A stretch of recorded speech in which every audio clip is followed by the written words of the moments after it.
সাবেক প্রধানমন্ত্রী শেখ হাসিনার ছেলে সজীব ওয়াজেদ জয়কে অপহরণ ও হত্যা চেষ্টা মামলায় ৭ বছরের সাজার বিরুদ্ধে আপিল করে খালাস পেলেন সাংবাদিক শফিকুর রহমান।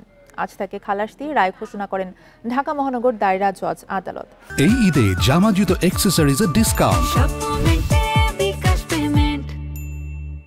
খালাসের পর প্রধান বিচারপতি বিএনপি চেয়ারপারসন বেগম খালেদা জিয়া সহ জুলাই আন্দোলনের বিপ্লবীদের কৃতজ্ঞতা জানিয়ে সাংবাদিক শফিক রহমান বলেন, খালাসের মাধ্যমে বিচার বিভাগ স্বাধীন তা প্রমাণিত হয়েছে। এ সময় তার আইনজীবীরা বলেন, সম্পূর্ণ রাজনৈতিক উদ্দেশ্যে তাকে মিথ্যা মামলায় সাজা দিয়ে হয়রানি করা হয়েছে। মামলায় যারা মিথ্যা সাক্ষ্য দিয়েছিলেন তাদের বিরুদ্ধে আইনগতভাবে ব্যবস্থা নেওয়ার কথা জানান আইনজীবীরা। এর আগে এই মামলায় ২টি ধারায় ৭ বছরের কারাদণ্ড দেওয়া হয় তাকে। পরে আদালতে আত্মসমর্পণ করে সাজার বিরুদ্ধে আপিল করেন তিনি। সুদীর্ঘ ৯ বছর পরে সত্য প্রতিষ্ঠিত হয়েছে।